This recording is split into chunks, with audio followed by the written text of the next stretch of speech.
Bicara bullying, kebanyakan orang berpikir peristiwanya hanya terjadi di sekolah saja.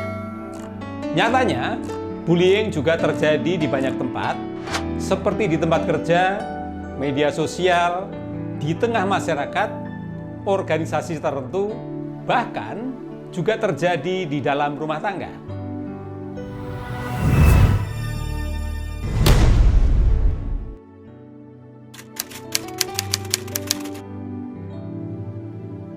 Di sekolah, bullying terjadi mulai dari tingkat SD sampai perguruan tinggi.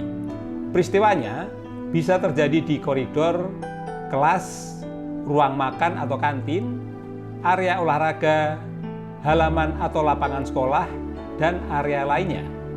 Bullying bisa dilakukan secara sembunyi-sembunyi atau terang-terangan dan menjadi viral seperti yang terjadi akhir-akhir ini.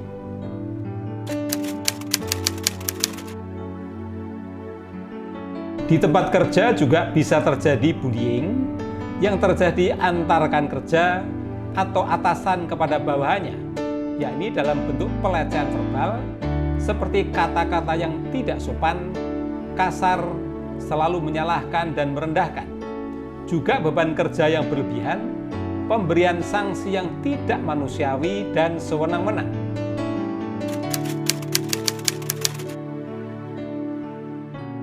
Di lingkungan sosial, bullying bisa terjadi di komunitas tempat tinggal, klub olahraga, organisasi kemasyarakatan dan politik yang bisa kita saksikan akhir-akhir ini.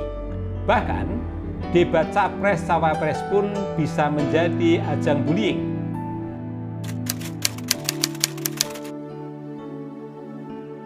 Di media sosial, internet, televisi, bahkan dalam WA Group, seringkali dipertontonkan foto, video, dan penggunaan kata-kata yang kurang sopan, cacian, makian, nyinyir, dan cibiran yang bisa dikategorikan bullying.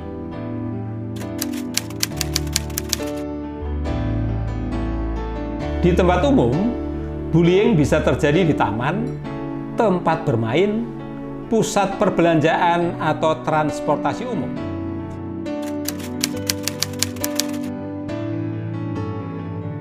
Di dalam rumah tangga juga terjadi bullying yang dilakukan majikan terhadap asisten rumah tangga, orang tua terhadap anak, atau sebaliknya anak terhadap orang tuanya.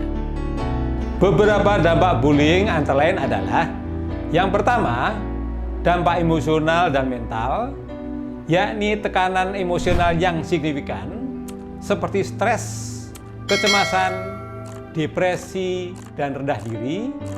Juga masalah kesehatan yang lebih serius, seperti gangguan makan, susah tidur, bahkan terpikir dan mencoba untuk mengakhiri hidupnya. Kedua, dampak fisik, yakni bisa menyebabkan kematian, cedera fisik, baik secara langsung atau sebagai dampak dari tekanan psikologis yang berkelanjutan, seperti sering sakit kepala, gangguan pencernaan, atau sulit tidur karena stres. Ketiga, dampak sosial dan interpersonal, yakni kesulitan dalam membangun dan mempertahankan hubungan sosial yang sehat, mengisolasi diri, kesulitan berinteraksi, dan kurang percaya diri. Keempat, dampak akademis, yakni dapat mengganggu konsentrasi dan kinerja akademis korban karena kesulitan untuk fokus pada pelajaran dan tugas sekolah.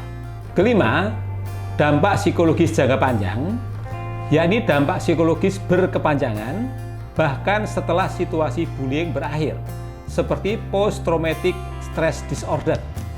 Dan yang keenam, dampak pada pelaku bullying, yakni risiko terlibat dalam perilaku kriminal di kemudian hari.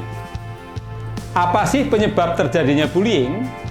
Yang pertama, pembiaran dari lingkungan, kurangnya pengawasan dan penegakan hukum dari pihak berwenang. Contoh perilaku negatif termasuk bullying yang dipertontonkan sehingga ditiru oleh anak-anak atau orang lain. Kurangnya empati sehingga dapat membuat seseorang kurang peka terhadap dampak negatif dari perilaku mereka terhadap orang lain. Masalah mental atau emosional seperti gangguan kepribadian atau kecemasan, sehingga lebih rentan terhadap perilaku bullying. Kemudian, faktor-faktor lingkungan seperti kebiasaan di rumah, budaya sekolah, tempat kerja, dan masyarakat yang mendukung perilaku agresif. Dan yang terakhir, ketidaksetaraan kekuasaan antara pelaku dan korban. Pelaku bullying merasa memiliki kekuasaan atau keunggulan tertentu atas korban yang mendorong mereka menggunakan kekuatan tersebut secara negatif. Setiap kasus bullying memiliki faktor-faktor penyebab yang unik dan seringkali saling berkaitan.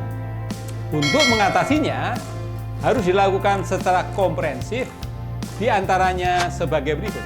Yang pertama, edukasi, yakni untuk meningkatkan kesadaran anak-anak dan orang dewasa tentang akibat negatif dari bullying, bagaimana mengidentifikasi tanda-tanda bullying, dan cara melaporkannya kepada pihak yang berwenang. Kedua, pengawasan dan penegakan hukum. Institusi sekolah dan tempat kerja sebaiknya memiliki pengawasan, kebijakan, dan sanksi yang tegas terhadap perilaku bullying. Ketiga, pembentukan iklim yang aman, positif, dan berempati di lingkungan sekolah, keluarga, tempat kerja, dan masyarakat umum. Keempat, pendekatan restoratif, yakni memungkinkan pelaku dan korban bullying untuk bertemu, berbicara, dan memperbaiki hubungan mereka. Ini dapat membantu membangun empati, memperbaiki kerusakan yang terjadi, dan mencegah terjadinya bullying di masa depan. Dan kelima, dukungan bagi korban, yakni memberikan dukungan emosional dan psikologis bagi korban bullying yang melibatkan keluarga, semua unsur sekolah, tempat kerja, konselor, atau profesional kesehatan mental. Saya mengajak berbagai pihak untuk menciptakan lingkungan yang aman, empati, penuh kasih, saling mendukung, dan adil untuk semua orang. Stop bullying!